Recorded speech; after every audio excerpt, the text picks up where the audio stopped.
Bonjour à tous et toutes. Tout d'abord, un grand merci à l'association des Papillons Blancs pour avoir pris l'initiative de ce colloque et c'est vraiment avec plaisir que nous nous associons à ce temps d'information et de partage pour permettre aux personnes en situation de handicap de bien connaître les droits auxquels elles peuvent prétendre. Donc, je vais commencer immédiatement. Alors, j'appuie sur la petite flèche, là, c'est ça ? Hop. Quelques mots d'introduction très rapidement pour vous représenter ce qu'est la MDPH et un petit peu quelques chiffres d'activité. Donc la MDPH, c'est un groupement d'intérêt public qui regroupe plusieurs partenaires financiers que sont notamment la Caisse nationale solidarité autonomie, l'État via l'éducation nationale également, et puis bien sûr le département qui est le principal financeur de ce groupement et qui en a l'autorité administrative et financière. Donc la MDPH est rattachée au département de Saône-et-Loire, mais également les associations représentatives des personnes, puisque tant à la COMEX, qui est notre organe délibérant et notre instance de gouvernance, des associations sont présentes, ainsi que sur la Commission des droits pour l'autonomie des personnes en situation de handicap. J'y reviendrai dans quelques instants.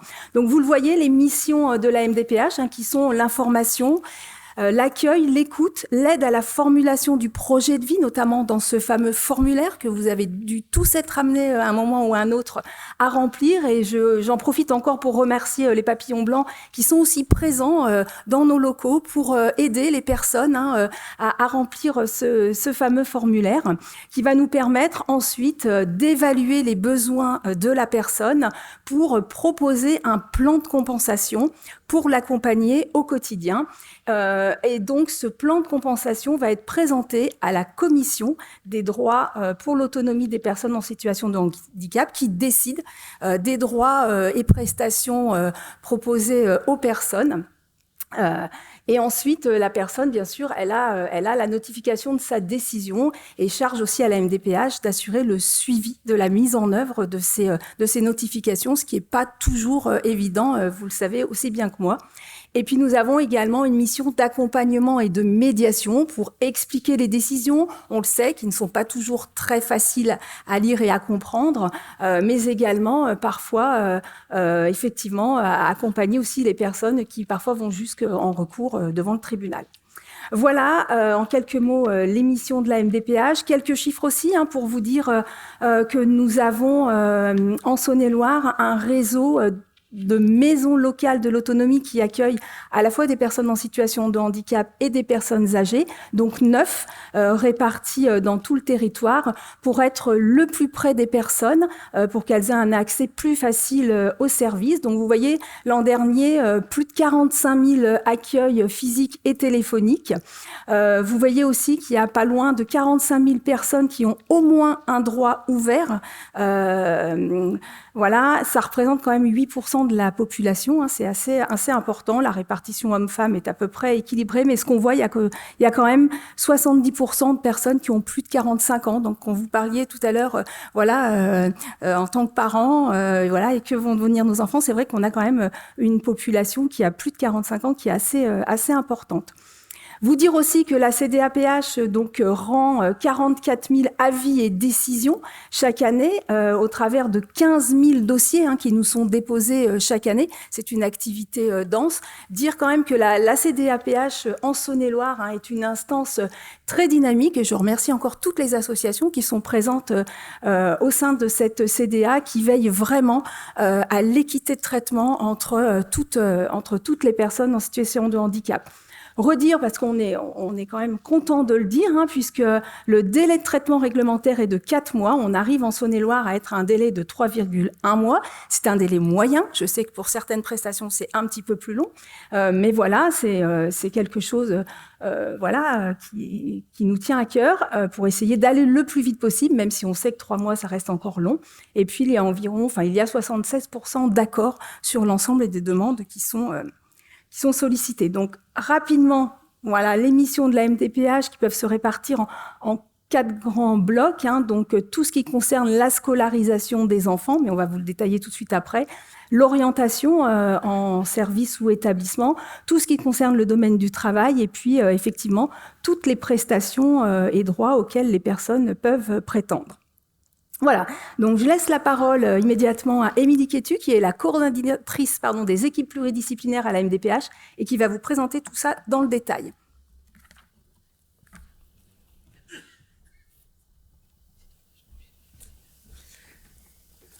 Alors bonjour à tous.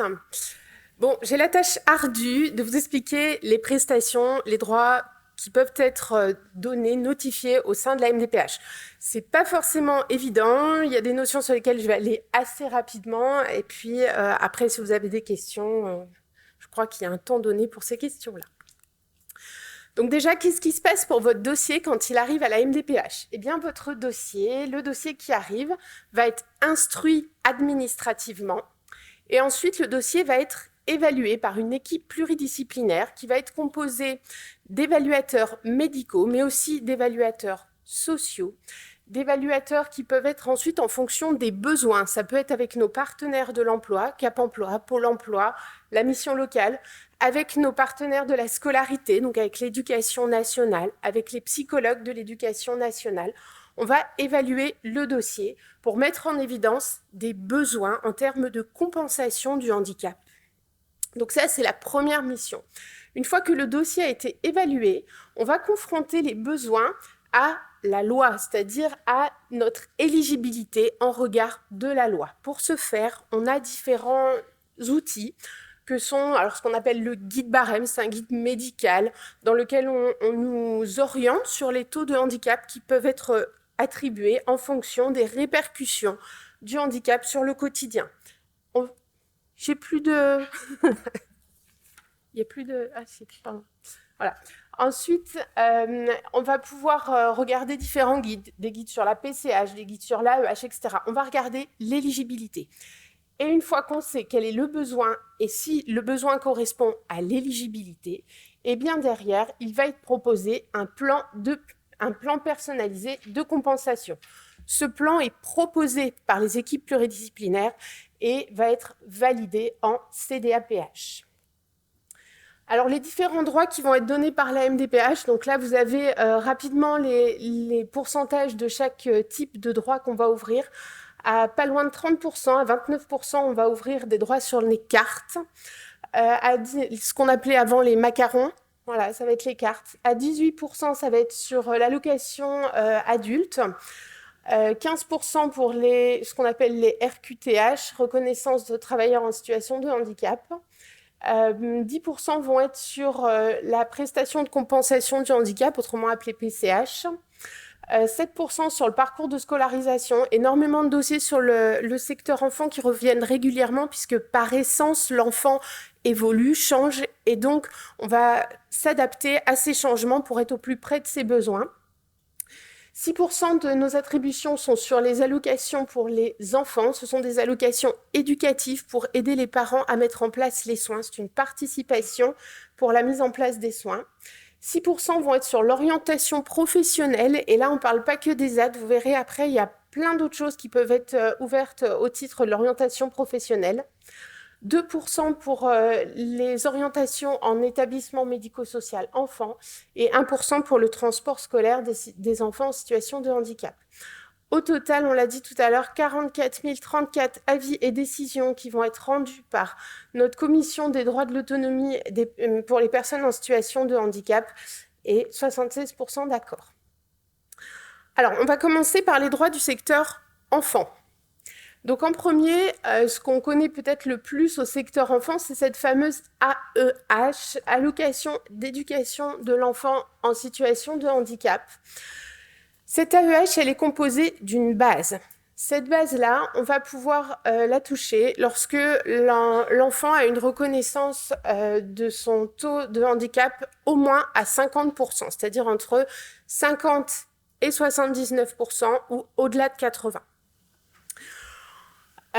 Et cette AEH, elle va être liée, son montant, donc je vous ai dit, il y a une base, et cette base, elle va pouvoir évoluer et être cumulés avec des compléments. Et ces compléments vont être liés non seulement aux frais liés au handicap, mais aussi à la cessation ou réduction d'une activité professionnelle par les parents en lien avec le handicap, c'est-à-dire si l'enfant, par exemple, ne peut pas être scolarisé à temps plein ou si il ne peut pas être minier à la cantine et qu'il faut aller le chercher tous les midis, on sait bien que ça va avoir un impact sur la potentialité de travail d'un des parents ou des deux. Et ça peut également, parce que pour nous, c'est la même chose que ce soit lié à la réduction ou la cessation d'activité professionnelle d'un parent ou l'embauche d'une tierce personne. C'est-à-dire que les parents n'arrêtent pas de travailler, mais en revanche, ils vont demander à quelqu'un de faire ce qu'ils ne peuvent pas faire entre midi et 2 ou le soir pour leur enfant. Voilà, donc lorsque je vous l'ai expliqué tout à l'heure, quand on reçoit les dossiers, on les instruit administrativement, puis on évalue. Donc on va regarder, c'est pour ça que pour ceux qui ont déjà déposé des dossiers enfants, on vous demande comment est-ce que vous travaillez, comment est scolarisé l'enfant, enfin voilà. Tout ça parce que ça a un impact sur le montant d'AEH qui pourrait être donné, c'est-à-dire est-ce que c'est que la base ou est-ce que c'est la base, plus un des compléments. Nous, on va uniquement vérifier les conditions d'accès à la prestation et vérifier si les frais ont été mis en œuvre. C'est-à-dire qu'on va demander devis, facture. Par contre, c'est à la CAF, la Caisse d'allocation familiale, de vérifier tout ce qui est conditions administratives. C'est-à-dire que si vous nous avez déclaré « je travaille à mi-temps », mais qu'en réalité, vous êtes à temps plein, ça, nous, on va prendre les infos qui nous sont données. Par contre, derrière, il y a une vérification administrative qui est faite par la CAF. Voilà, donc cette AEH, je l'ai dit, elle est composée d'une base, 140,53 € lorsque l'enfant a une reconnaissance de handicap supérieure à 50%. En dessous de 50%, elle n'est pas attribuée. Ça, c'est vraiment une condition administrative. Et en fait, derrière, vous pouvez avoir un des 6 compléments. Alors, chacun des compléments est attribué en fonction des frais et de la cessation et ou de la cessation d'activité. 3 critères qui peuvent déclencher un complément, je l'ai dit, les frais liés au handicap, la réduction du temps de travail ou le recours à une tierce personne. Et juste pour précision, lorsque l'on regarde les besoins, on les évalue en regard de la classe d'âge. Ça veut dire quoi? Ça veut dire que avoir besoin d'acheter des protections urinaires pour un enfant d'1 an, c'est normal en regard de la classe d'âge. Pour un enfant de 15 ans, ça n'est plus normal en regard de la classe d'âge. Donc les frais liés à cette incontinence vont pouvoir être pris en compte au titre de l'AEH, mais lorsqu'il y aura un écart significatif à la classe d'âge. Donc là, une diapo rapide pour vous redonner les montants. Donc vous avez ici les montants des 6 compléments qui peuvent être donnés en plus de la base. Donc vous voyez par exemple, quand on prend le complément 1 tout en haut, on a une base plus un complément qui vont pouvoir déclencher jusqu'à 245,93 € par mois. Pour pouvoir déclencher une base plus un complément 1, eh bien, il faudra pouvoir nous déclarer des frais mensuels d'un montant au moins égal à 232,06 €. Voilà, ce qu'il faut bien que vous voyez, c'est qu'on est très structuré en termes de seuil, voilà. Si nous est fourni des frais à 200 €, ils ne vont pas passer le seuil. On ne va légalement pas pouvoir ouvrir un complément 1. D'accord ? C'est important de bien avoir ça en tête et de bien le faire savoir aux personnes que vous accompagnez parce que on le constate souvent, l'accompagnement de l'enfant est passé dans une telle routine que les familles n'ont plus forcément en tête ce qu'ils vont dépenser au titre du handicap de l'enfant. Ça va devenir normal, on s'est adapté, ça devient normal, sauf que cette normalité-là par rapport à un enfant qui ne serait pas en situation de handicap, elle est quand même un petit peu différente et elle peut amener à l'ouverture d'un complément. Parfois, il n'y a pas grand-chose. Il manque pas grand-chose. Et puis, nous, on appelle les familles, on creuse et on se rend compte qu'en fait, il y avait bien d'autres choses qu'ils ne nous avaient pas dit, mais qui sont entrées dans un fonctionnement normal pour lequel ils n'ont même pas imaginé le déclarer à la MDPH. Au-delà du complément 1, à partir du complément 2, ça va être soumis ou à plus de frais ou à un arrêt partiel du temps de travail. Et donc, on va prendre à chaque fois à la fois le temps de travail des parents ou l'embauche d'une tierce personne ou les frais. On va faire le mélange de tout ça, regarder, et on suit nos barèmes qui vont aller donc d'une base qui était de 140 € jusqu'à une base plus complément 6 qui peuvent être de 1333 €. Le complément 6 étant sous condition de surveillance 24 heures sur 24 de l'enfant, c'est-à-dire des enfants qui demandent des soins la nuit. Voilà pour l'AEH. Maintenant, on va passer à la prestation de compensation du handicap, la PCH. Alors, ça, là aussi, je ne vais pas vous mentir, ça reste un sujet assez complexe. Ce qu'il faut que vous reteniez, c'est que pour être éligible à la PCH, il y a des conditions en premier qui vont être médicales. D'accord ? On va en premier regarder le certificat médical. On sait que parfois les médecins remplissent trop vite les certificats, que tous ne sont pas exhaustifs. N'hésitez pas à inviter chacun à remplir des choses sur le CERFA pour nous expliquer comment se déroule la vie. Pourquoi ? Parce que si nous, on voit que le médecin n'a pas mis quelque chose, mais que vous l'avez mis sur le CERFA, on va quand même pouvoir en tenir compte pour cette éligibilité. Donc la PCH, première chose, une éligibilité médicale. Il faut 2 difficultés graves ou une difficulté absolue sur un des 20 critères qui ont été déterminés par la CNSA. Et ensuite, lorsqu'on est éligible médicalement, pour les enfants, il va y avoir également une condition administrative. C'est-à-dire que pour les enfants, il va falloir également avoir eu l'ouverture d'au moins un complément. D'accord ? Donc ça sous-entend qu'il faut forcément un taux au moins à 50-79 ou à 80% au titre de la MDPH et l'ouverture d'un complément.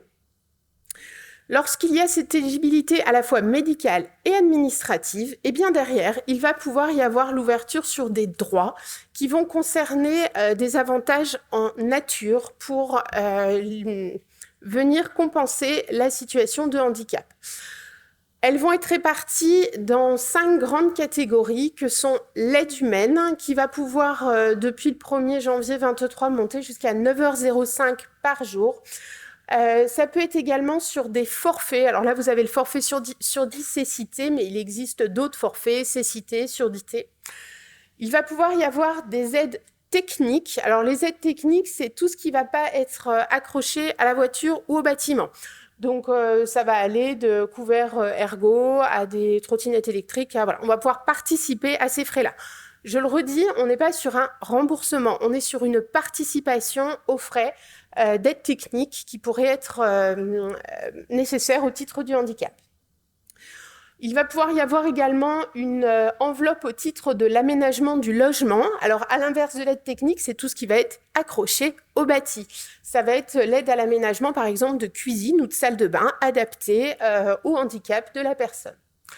Il va pouvoir y avoir des enveloppes qui vont concerner les charges spécifiques ou exceptionnelles. Alors, par exemple, pour ceux qui connaissent, c'est là dans ces enveloppes-là que passe l'aide pour les voyages, pour les vacances spécifiques qui peuvent être prises par des personnes en situation de handicap qui vont générer un surcoût. Et du coup, on va pouvoir venir participer à ce surcoût-là.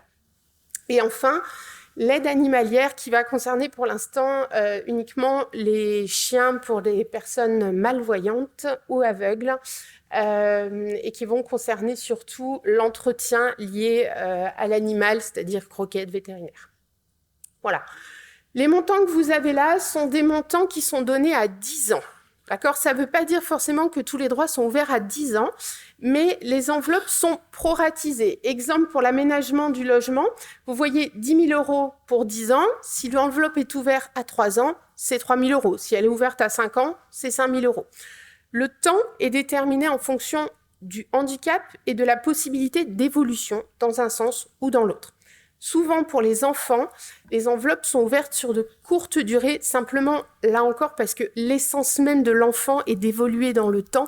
Et donc, on ne peut pas dire que la difficulté aujourd'hui sera celle de demain, puisqu'on souhaite que toute cette rééducation et tout l'étayage qui va être mis autour puisse aider effectivement à une amélioration de son autonomie. Ensuite, lorsque les enfants ont été éligibles à la prestation de compensation du handicap, les parents vont avoir ce qu'on appelle un droit d'option. Ils vont avoir le droit de choisir entre l'AEH et ses compléments ou la base de l'AEH plus la PCH. Donc en fait, on va leur présenter un droit d'option, une feuille sur laquelle on va leur dire voilà par mois ce que représenterait la PCH, voilà par mois ce que représenterait l'AEH, que préférez-vous? Ce droit d'option peut être re-questionné à chaque fois que les familles le souhaitent. Parce que voilà, les choses qui sont remboursées le sont pas exactement pareilles. Et à un moment dans sa vie, l'AEH peut être plus intéressante et à un autre moment, la PCH.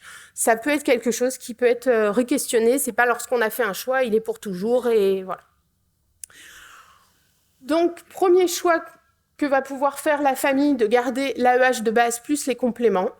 Deuxième choix, de garder l'AEH de base et tous les éléments de la PCH, mais du coup plus de compléments d'AEH. Et troisième choix, de garder la base, les compléments d'AEH et l'élément 3 de la PCH qui effectivement, lui, a la possibilité de se cumuler avec l'AEH.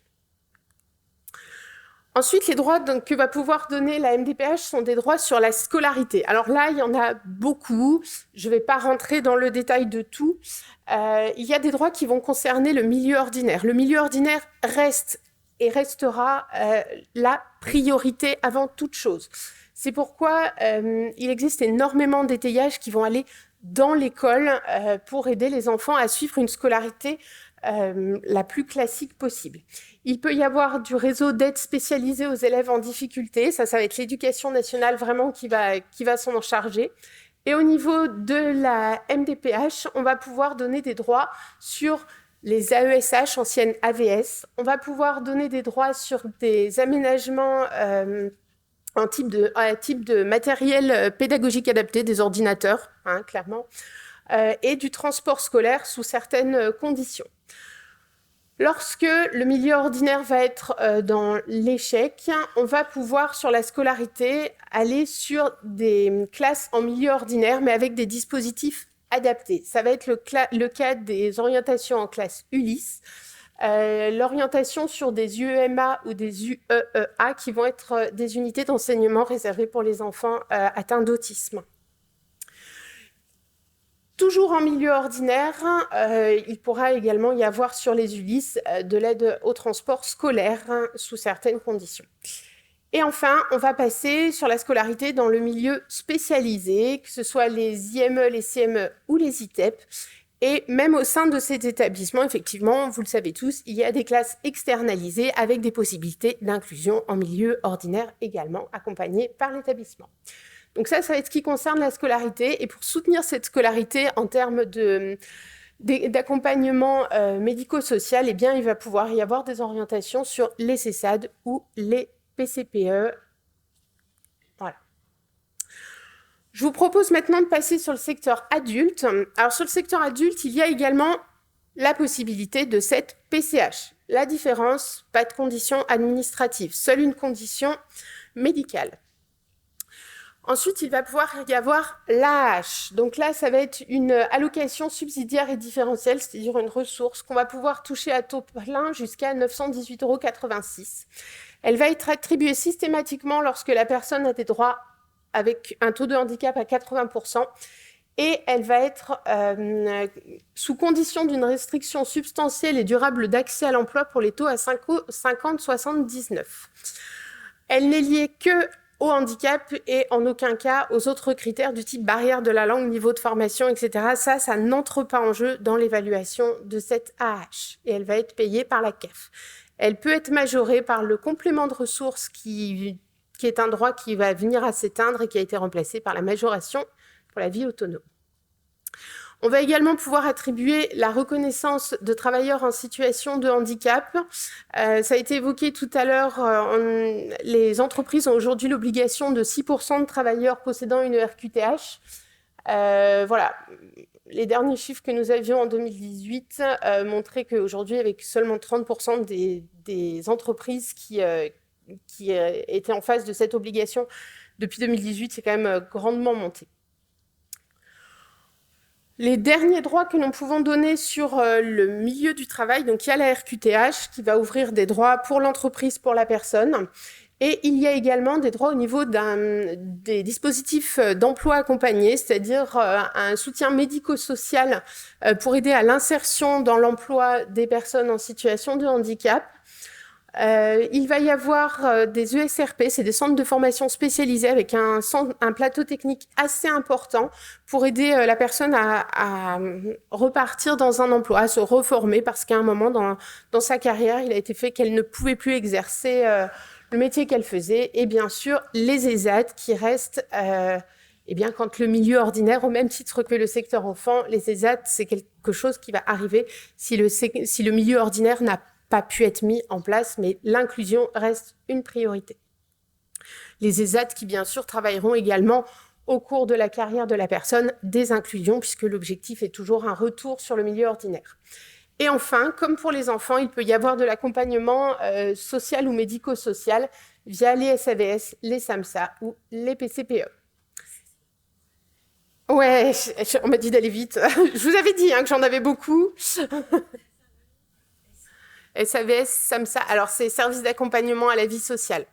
Voilà, on va venir au domicile des gens pour les aider. Ça peut être souvent sur différentes démarches, c'est vraiment de l'aide à la vie quotidienne. Là où le SAMSA va être aussi sur la coordination de tout ce qui est rendez-vous médico-sociaux, voilà, un peu plus poussé. Et les PCPE vont être pour pouvoir répondre rapidement en l'attente que les autres services se mettent en place.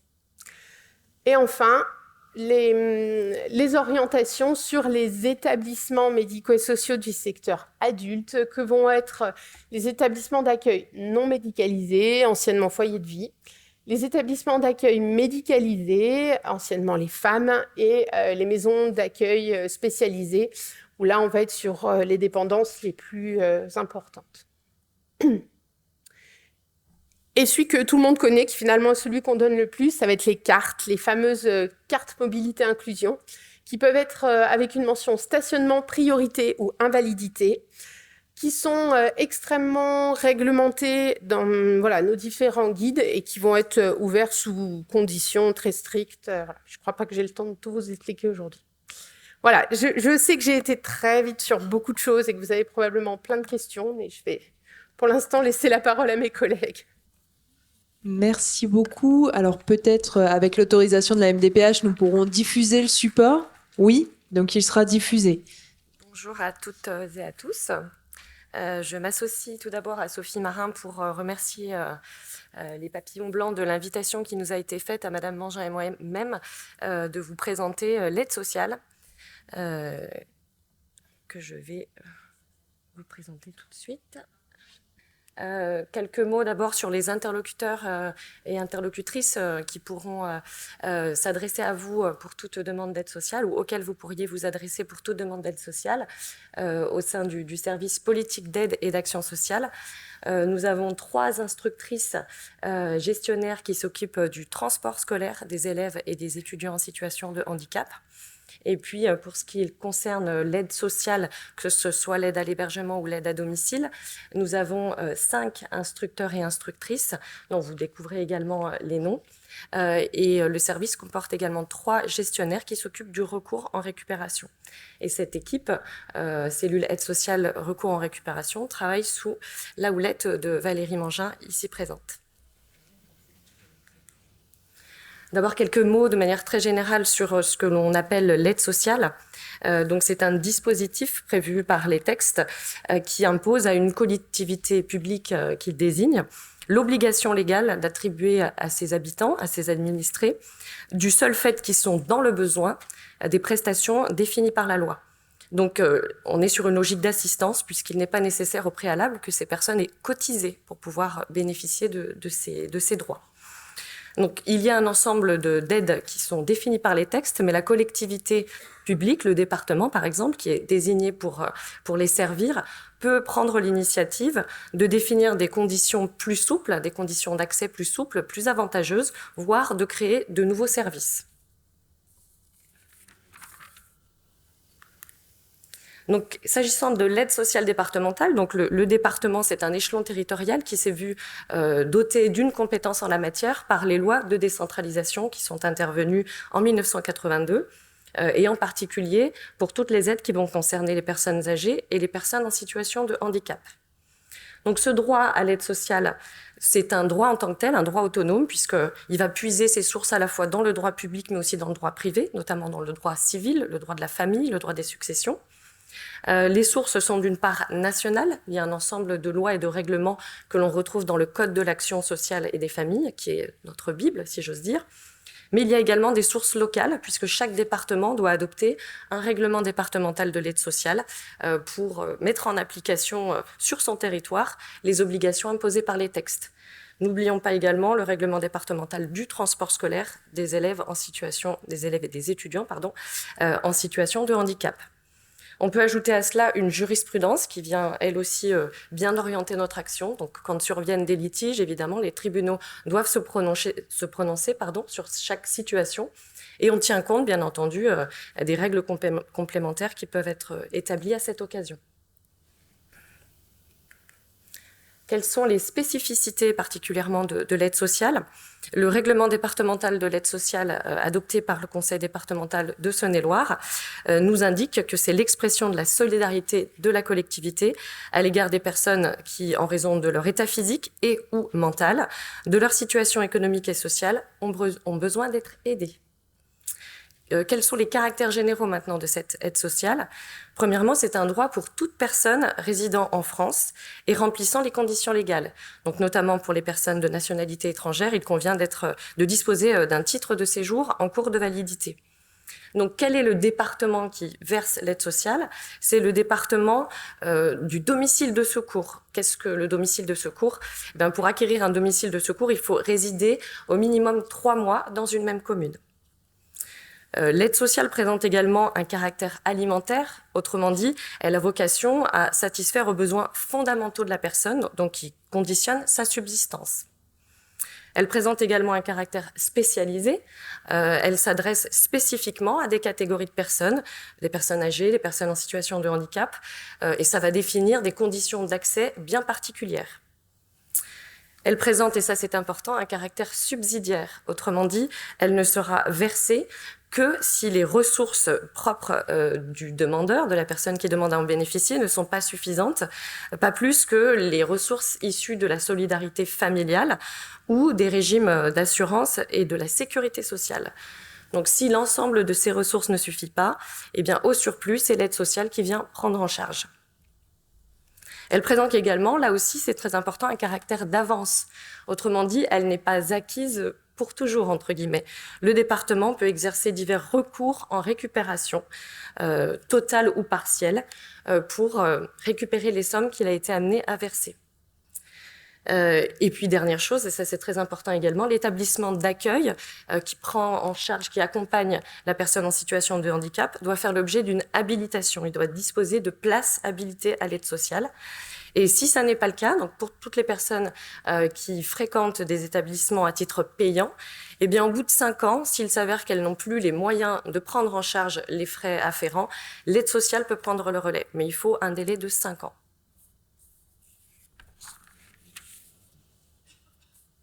Donc, quelles sont les différentes aides maintenant de manière concrète? Tout d'abord, il y a une aide qui vise le maintien à domicile. On l'appelle l'aide ménagère. Elle permet la prise en charge d'interventions de services d'aide ménagère. Le terme est un peu réducteur parce que, certes, il y a la dimension d'entretien du logement, mais pas uniquement. Il s'agit aussi, par exemple, d'apporter une écoute et une présence attentive à la personne qui en bénéficie. Il y a un volant d'heures maximum par mois dont peut bénéficier la personne. C'est 30 heures pour une personne seule et 48 heures pour un couple. Ensuite, il y a l'aide sociale à l'hébergement en famille d'accueil. Donc, elle permet aux personnes handicapées de bénéficier d'un cadre familial. Et ça, c'est une solution intermédiaire entre le maintien à domicile et l'hébergement en institution. L'aide sociale à l'hébergement peut également viser à prendre en charge les frais en établissement, cette fois. Donc, toujours, comme je le disais, établissement habilité à l'aide sociale. Ça peut être foyer, ça peut être un EHPAD également.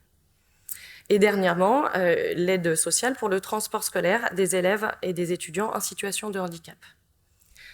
Ça, ce sont des aides, je dirais, qui sont légales, qui sont définies par les textes.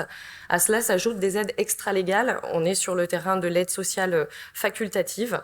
Donc, par exemple, pour la prise en charge des services d'accompagnement qui ne comportent pas d'hébergement. Donc là, on a des acronymes qui ont déjà été employés tout à l'heure. Les SAVS, services d'accompagnement à la vie sociale. Les SAMSA, services d'accompagnement médico-social adapté. L'accueil sur temps libéré, ATL, l'accueil de jour, les services de soutien. Je laisse la parole à Valérie Mangin pour aller dans un détail plus technique. Ici, à droite.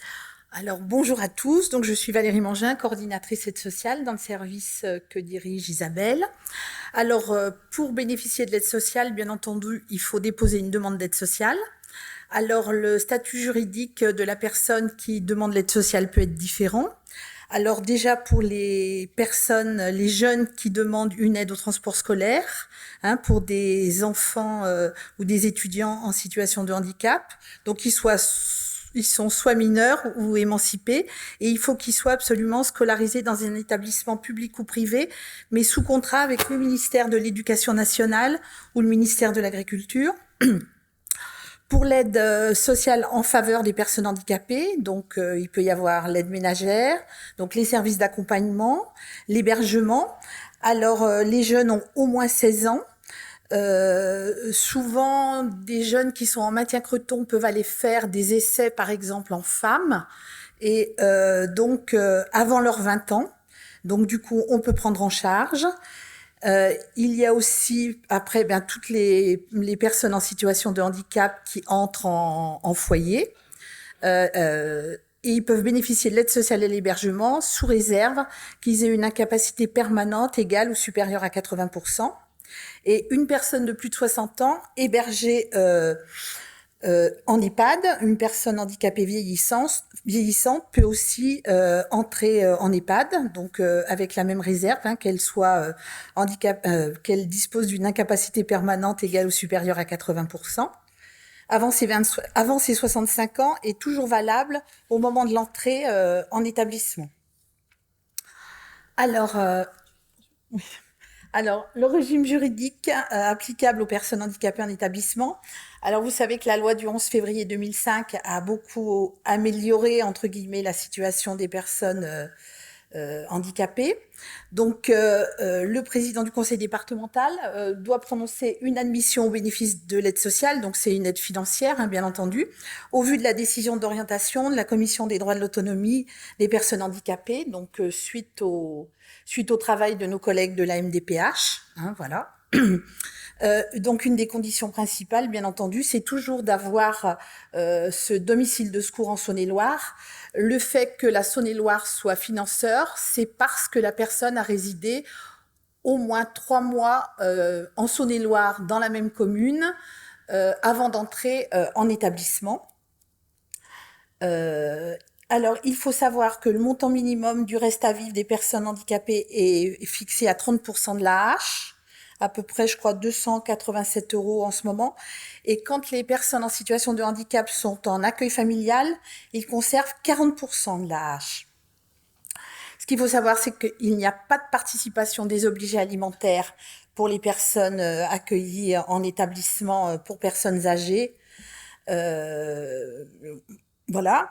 Et donc, les personnes handicapées qui sont accueillies en EHPAD conservent aussi 30% d'AH, alors qu'une personne âgée en établissement va garder que 10%, c'est-à-dire qu'elle a environ 115 €, alors qu'une personne en situation de handicap aura 287 € mensuels, disons, pour ses petits besoins quotidiens.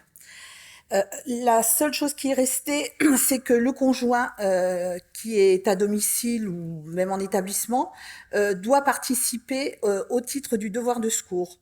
On va lui demander, s'il est possible, dans la mesure de ses moyens, de participer financièrement aux frais d'établissement de son conjoint, sachant que la loi prévoit que cette personne à domicile doit au moins conserver le minimum du montant de l'ASPA, donc ça doit être environ 961 € et quelques centimes. L'allocation de solidarité aux personnes âgées, pardon. Donc, on sait aussi que la récupération sur succession a été largement restreinte. Alors, on sait que maintenant, une personne en situation de handicap, lorsqu'elle décède, si le département, conformément à la législation, veut exercer un recours contre la succession, les parts d'héritage qui reviennent aux conjoints, aux enfants, aux petits-enfants venant par représentation, ou à la personne ayant assumé la charge effective et constante de la personne en situation de handicap, ne sont pas touchées.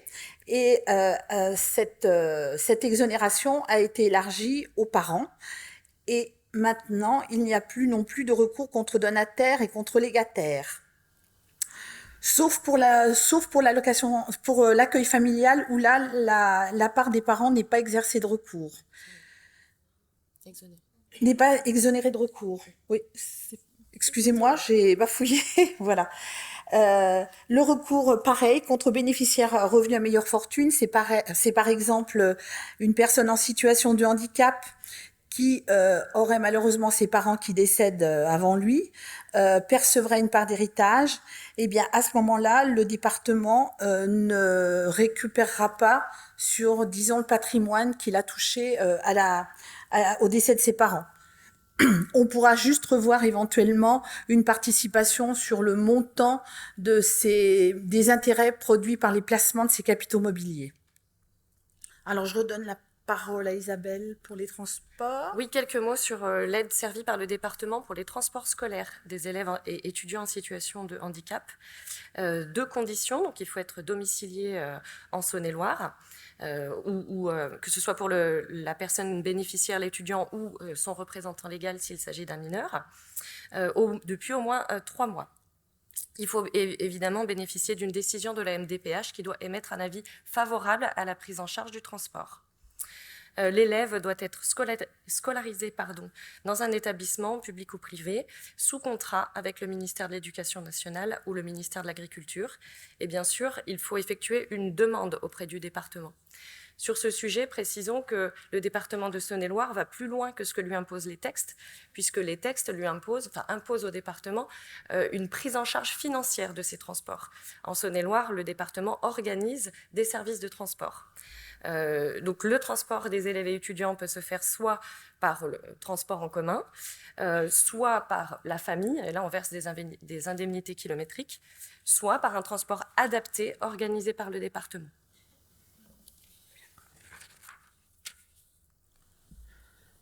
Alors maintenant, je vais évoquer plus spécifiquement donc l'aide sociale à l'hébergement. Alors, il faut bien entendu, comme je vous ai dit tout à l'heure, déposer une demande d'aide sociale pour bénéficier de l'aide financière du département pour régler les frais d'hébergement en établissement.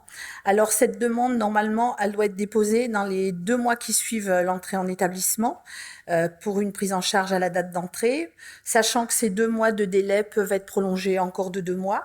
Et cette demande, elle doit être déposée auprès du Centre communal d'action sociale, de la mairie, de la commune de résidence, de la personne en situation de handicap avant son entrée en établissement. Donc cette fameuse commune domicile de secours, où la personne doit avoir résidé 3 mois avant d'être entrée en établissement.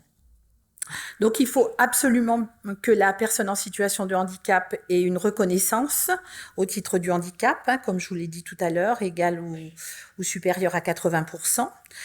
Et que soit préconisé dans cette orientation de la MDPH un établissement ou un service spécialisé. Il peut y avoir aussi une aide financière pour l'accueil en hébergement temporaire. Donc là, c'est un petit peu différent. Lors de l'admission, la durée sera déterminée, c'est-à-dire que la personne peut rester dans cet accueil temporaire dans la limite de 90 jours par période de 12 mois. Alors, l'accueil temporaire, en général, c'est plutôt quand des jeunes, par exemple, comme je vous disais tout à l'heure, qui sont en IME, vont, par exemple, en femmes, faire des essais pour voir si les établissements leur conviennent. Donc, ils peuvent aller dans plusieurs établissements. Ou alors, il peut y avoir aussi des accueils quand il y a un petit souci dans l'établissement d'origine, que les enfants ou les jeunes ont besoin d'une nouvelle orientation. Donc à ce moment-là, ils peuvent aussi aller ils peuvent aller en accueil temporaire dans un autre établissement.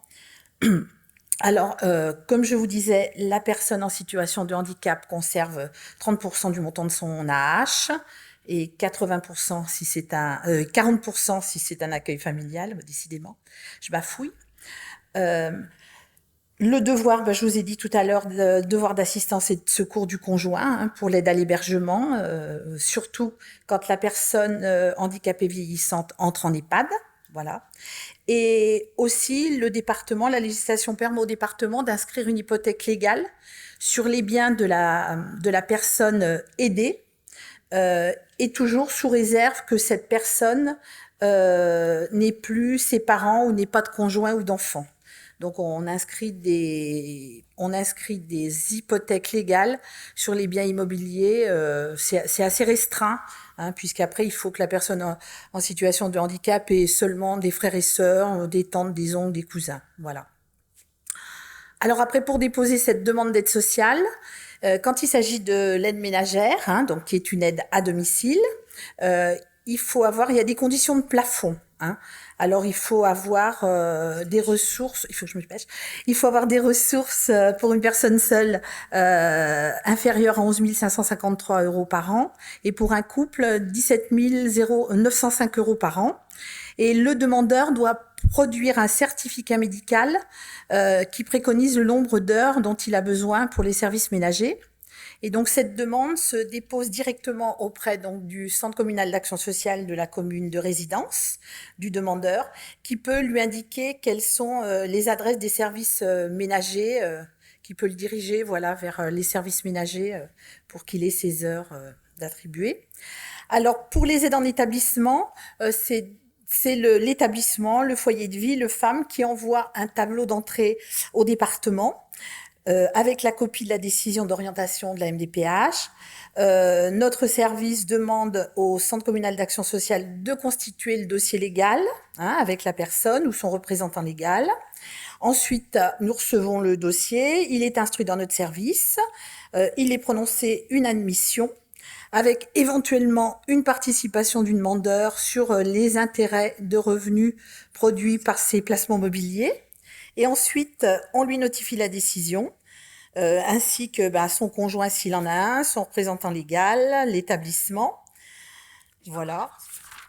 Ensuite, vous avez les services d'accompagnement. Ce sont des services un petit peu particuliers. Il n'y a pas de constitution de dossier. Simplement, les services d'accompagnement nous envoient chaque année des tableaux de fréquentation. Après, il y a un dossier d'aide sociale très minimaliste à compléter et à signer par le bénéficiaire de ces services. Et simplement, là, lors de l'admission, on peut aussi demander les intérêts produits par les revenus de capitaux mobiliers de ces bénéficiaires.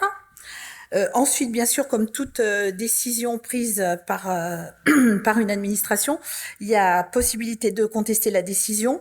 Donc, la loi impose déjà aux bénéficiaires de l'aide sociale de former un recours administratif préalable obligatoire dans les 2 mois après réception de la notification de décision. Ensuite, évidemment, nos collègues de la gestion financière paient les établissements, font les recouvrements. Peut y avoir en cours de vie d'un dossier des décisions, des révisions, des renouvellements. Et ensuite, il y a les recours en récupération. Donc, comme je vous ai dit, qui était très, très restreint pour les personnes handicapées. Donc, le recours contre la succession, bien entendu, s'exerce sur l'actif net successoral dégagé et tout ce qui est frais funéraires, impôts, indus passe avant la créance du département. Et il n'est jamais demandé aux héritiers des personnes en situation de handicap de rembourser l'aide sociale sur leur propre patrimoine. Voilà. Après, on vous a fait un petit focus pour savoir le montant des participations des personnes handicapées à leurs frais d'hébergement. Et ensuite, on va vous donner quelques chiffres. Vraiment très rapidement, on va se concentrer sur les chiffres du bas de page pour vous indiquer que les dépenses d'aide sociale en direction des personnes handicapées en 2022 pour le département ont représenté, pour ce qui est de l'hébergement et des services d'accompagnement, plus de 70 millions d'euros. 661 000 € pour les dépenses d'aide sociale en accueil familial et 45 000 € un petit peu plus pour l'aide ménagère. Et 3,7 millions ont été dépensés pour le transport scolaire de 676 élèves et étudiants en situation de handicap. Là, vous avez un glossaire que vous retrouverez et les coordonnées également du service. Et alors moi, en dernier lieu, ce que je voulais ajouter absolument, c'est que quelquefois les familles sont effrayées par les dossiers, les demandes d'aide sociale, et il faut surtout pas rester dans l'angoisse et dans le stress. Là, vous avez les coordonnées du département, il faut pas hésiter à téléphoner, à envoyer des courriels ou des courriers. Les personnels sont là à votre disposition pour vous renseigner. Hein, il faut jamais laisser traîner les choses. Si vous avez une difficulté, il faut pas hésiter à appeler et à nous demander conseil et à nous demander notre aide. Voilà, parce qu'il y a beaucoup de gens qui sont stressés inutilement. Voilà. Merci beaucoup. Je suis désolée, j'ai le rôle ingrat de surveiller le temps. Merci pour ces interventions. On va prendre quelques questions, si vous en avez. Évidemment, comme nous l'a confirmé le conseil départemental ainsi que la MDPH, les diapositives seront diffusées aux participants. Donc, vous pourrez retrouver l'ensemble des informations, ne vous inquiétez pas. Y a-t-il des questions ? Oui. Moi, l'aide sociale, elle est passée un peu vite.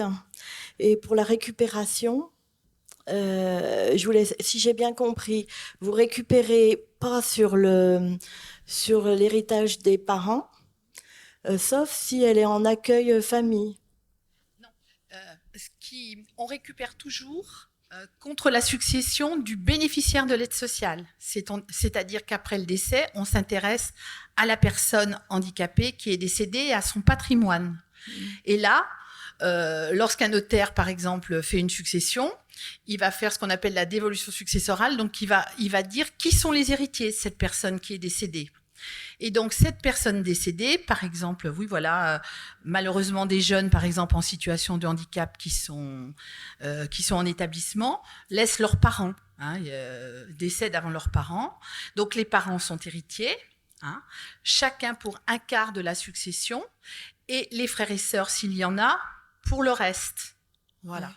À proportion du nombre de frères et sœurs. Voilà. Donc les frères. Donc là, voilà. Alors donc là, ça veut dire que le département ne récupérera pas de somme sur la part d'héritage qui serait dévolue aux parents, touchera pas. C'est-à-dire, par exemple, s'il y a 100 000 € de succession, 50 000, ça veut dire 25 000 pour le papa, 25 000 pour la maman. On va récupérer que sur le reste, les 50 000 dévolus aux frères et sœurs. Sachant qu'après, vous avez ce qu'on appelle une possibilité d'épargner les parts d'héritage des personnes ayant exercé la charge effective et constante de la personne en situation de handicap. Donc après, ces frères et sœurs peuvent venir vers nous et nous expliquer, nous justifier en quoi ils ont été une aide constante pour leurs frères ou leurs sœurs handicapés. Et là, on peut minorer ou ne pas faire de recours. Ça vous paraît plus clair? Oui, et en matière d'accueil familial, par contre, la part d'héritage dévolue aux parents n'est pas exonérée de recours.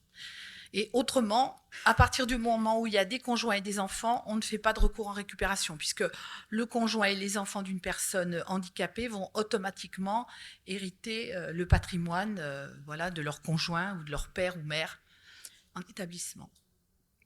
Ça vous paraît clair, non? Oui, c'est s'ils ont un bien eux. Ça veut dire que si je décède, moi, après elle n'hérite pas de moi. Voilà.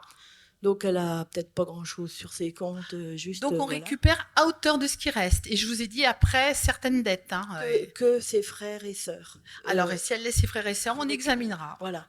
Et donc, eux, il faut qu'ils fassent... quelque chose. Je vais vous dire, à la succession, automatiquement, on va interroger les potentiels héritiers. Donc, si les parents ne sont plus là, on va interroger les frères et sœurs.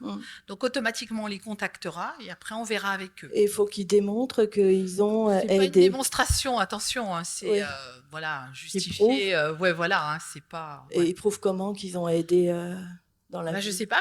Par exemple, il y en a qui vont régulièrement voir leurs frères et sœurs en établissement. Il y en a qui vont les aider à manger. Il y en a qui les reçoivent chez eux quand c'est possible, hein, quand le handicap n'est pas trop lourd, qu'ils les reçoivent à déjeuner chez eux. Il y a de multiples qui les accompagnent pour des rendez-vous ou qui sont présents, qui vont tous les jours les voir. Voilà, il y a de multiples possibilités. Donc, si si je décède avant, Oui, elle aura un patrimoine.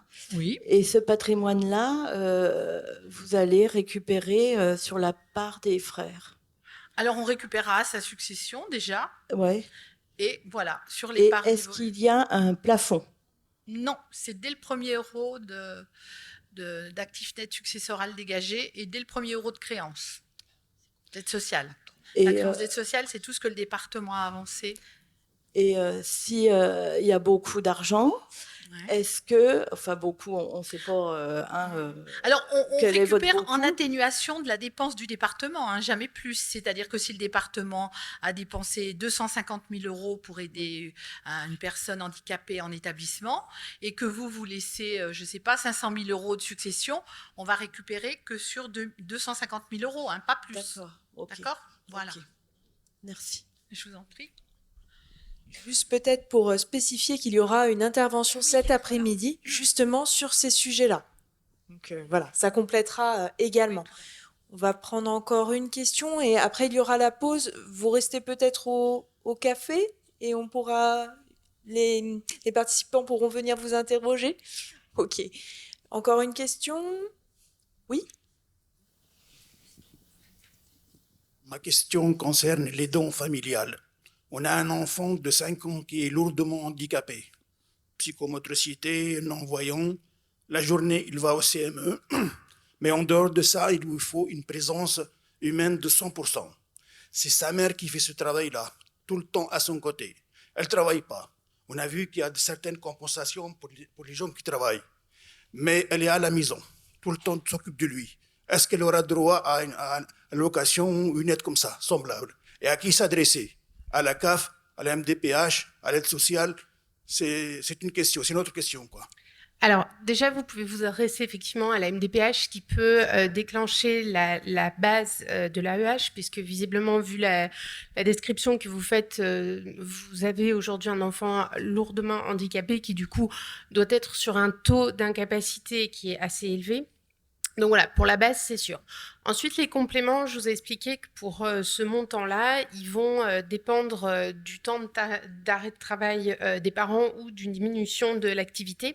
On va tenir en compte aussi la scolarité, c'est-à-dire que la scolarité, en l'occurrence, c'est une scolarité en CME, mais c'est une scolarité. Si l'enfant est accueilli entièrement à temps plein, il va falloir s'occuper de lui sur les temps extrascolaires et on est en comparaison de la classe d'âge. Donc, n'importe quel enfant, quand il est petit, on doit s'occuper de lui en dehors des temps de scolarité. Et après, c'est quelle aide est apportée, quelle quantité, voilà, qu'est-ce qui est fait précisément. Là, comme ça, je ne peux pas vous répondre, mais ça peut déclencher effectivement des compléments d'AEH en fonction des frais et de ce qui est du temps de scolarisation précis. Parce que quand vous me dites qu'il est scolarisé à temps plein, est-ce qu'il l'est le vendredi après-midi, est-ce qu'il ne l'est pas, etc. Enfin voilà, ça peut déclencher des choses. Et le cas échéant, potentiellement, s'il y a effectivement des compléments d'ouvert, il peut y avoir à un moment un droit d'éligibilité sur la PCH qui peut être ouvert. Mais tout ça, après, c'est vraiment de l'étude au cas par cas de la situation de l'enfant.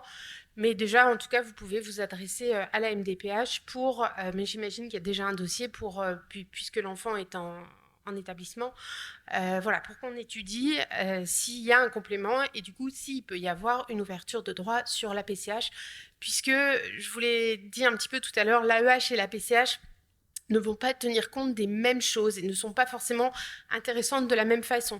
La PCH va pouvoir valoriser le temps d'aide apporté à l'enfant avant et après l'école, là où l'AEH ne va pas pouvoir le faire. Donc, c'est pour ça que parfois, le droit d'option fait que la PCH va être plus intéressante que l'AEH parce qu'elles ne prennent pas en compte les mêmes choses.